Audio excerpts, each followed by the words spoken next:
नमस्कार भाइयों बहनों। आज का वीडियो ये भी एक जानकारी है, कुल देवी ढूंढने में मदद करता है ये वीडियो भी। और ये भी 100% नहीं है असल में, क्योंकि सुनी हुई बात है ये, और बुजुर्गों के ज़रिए से, जो कि मतलब अपने ज़माने में मतलब तांत्रिक टाइप के थे। ये उन लोग पुराने बुजुर्ग जो थे वो ज़्यादा जानकार थे। तो उन्होंने जो बात बताई थी वो ये बताई थी कि जो आपने सुना होगा पत्थर चौहान वगैरह ये सब होते हैं, पत्थर लगता है जिन चौहानों के अंदर ना, बाद में जो SC ST में OBC वगैरह में आ गए, ये उनकी बात है। मतलब पहले जो राजपूत थे, मतलब उस बात की बात है। तो बाद में उनको इस तरीके का हो गया है, तो उन लोगों के विषय में बात है ये। तो कई लोग आपने देखा होगा कि बहुत सारी देवियों की पूजा करते हैं। खादराबाद भी की काल का होती है उनके यहाँ, क्योंकि वहाँ से निकल के वहाँ आ गए होते हैं, एटा वगैरह में कहीं बदायूं साइड में, तो वहाँ की देवी पूजने लग जाते हैं बाद में। तो इसी तरीके की बातें होती हैं। तो असली बात जो है, जो उन्होंने बताई थी वो ये है कि ये सारे के सारे, जैसे आपने सुना होगा कमाल अमरोही, तो अमरोहा से निकल के आए थे, तो इसलिए उनके पीछे अमरोही लगा था। ऐसे बहुत सारे आपने देखा होगा, लिखा होता है आज भी बहुत सारे लोगों के यहाँ। तो इस तरीके से जैसे कईयों के ईरानी लिखा होता है, मतलब किसी के, तो आपने सुना होगा कि ईरानी लिखा, तो वो ईरान से आए होते हैं इसलिए ईरानी लिखा होता है। ये कुदरती बात होती है, इसलिए वो लगा होता है पीछे जो हिसाब है।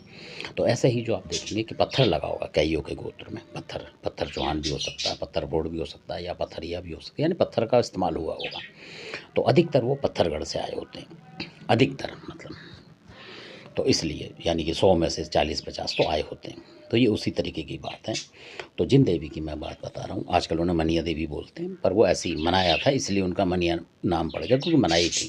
तो मनाई करते करते मनिया देवी रख दिया लोगों ने, क्योंकि इतिहास का बहुत ज़्यादा लोगों को पता नहीं है इस वजह से, और गुप्त हो गया पुराना इतिहास।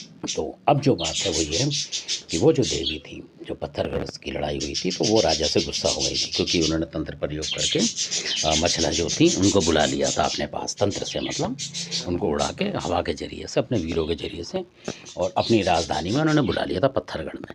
तो जो पत्थरगढ़ के जो चौहान वगैरह थे और जो भी और राजा थे, राजपूत थे, वो चिढ़ गए थे, उनसे गुस्सा हो गए थे कि इस तरीके का गलत काम करा, किसी को मतलब चोरी से उसका हरण कर लिया। तो वो मतलब गुस्सा हो गए थे, और वो माता भी वहाँ से रुष्ट होके, जो कि जहाँ किला था पत्थरगढ़ जो था, तो वहाँ से मतलब निकल के, और वो जो आई थी झांसी के अंदर, आज झांसी जो है वहाँ आई थी, जहाँ उन्हें आला उदल और गुरु अमरा ने उन्हें मनाया था। उस जगह जंगल था बहुत, तो उन्होंने वहीं उन्हें प्रकट करा था कि उस किले पे तो हम जा नहीं सकते, जहाँ देवी का मंदिर है उसको यहाँ प्रसन्न करो, क्योंकि उन्होंने सरसों मार के मतलब पूरी सेना को पत्थर बना दिया था। तो गुरु अमरा ने वहीं जंगल में पूजा करी थी पहाड़ी के पास, तो वहीं देवी प्रकट हुई थी, और उनको जो इंदल की बलि वगैरह चढ़ी थी। आप जाएंगे झांसी में देखेंगे, सीपरी बाज़ार में, तो आज भी है वो मंदिर। तो वो मंदिर भी पत्थरगढ़ के जो चौहान माने जाते हैं, आजकल जो बोलते हैं पत्थरगढ़ के, जिनमें पत्थर लगता है, वो जो भी राजपूत हैं, मतलब वहाँ के पुराने, जो अब SC ST में भी आ गए, तो हो सकता है कि उनकी भी वो देवी जो उन्होंने बताई थी बुजुर्गों ने, कि इस तरीके से जो लोग निकले, तो किसी की महोबा वाली देवी है और किसी की ये देवी है, मतलब उनमें बहुत सारे भेद होते हैं उस वजह से। तो क्योंकि जो महोबा से निकल के वहाँ लड़ाई करने गए, तो वो महोबा की देवी को मानेंगे, ये वाली बात है। और जो पत्थरगढ़ से चले हैं, मतलब निकल के वहाँ से, क्योंकि उनको भी गुस्सा आ गया कि इस राजा ने ऐसा कर दिया, कहीं और रहेंगे। पहले लोग ऐसे करते थे अपने, मतलब आन बान जो होती थी उसको देखते थे खाने पीने की तुलना में, उन्हें पता होता खाना पीना कहीं मिल जाएगा, इतनी उन्हें लालच नहीं होती थी, इस वजह से वो छोड़ गए उसको। और आज भी जो कि वो माता है वहाँ मतलब मौजूद हैं, और बहुत भारी मंदिर है, और वहाँ शिला वगैरह भी है जिस पे इंदल की बलि चढ़ाई थी। वो माता वहीं आके प्रसन्न हुई थी गुरु अमरा के जरिए से। तो ऐसा बताया था उन लोगों ने जो बुजुर्ग थे। तो इनमें से कोई भी बात हो सकती है, सुनी हुई बात है इसलिए। धन्यवाद, आपने सुना।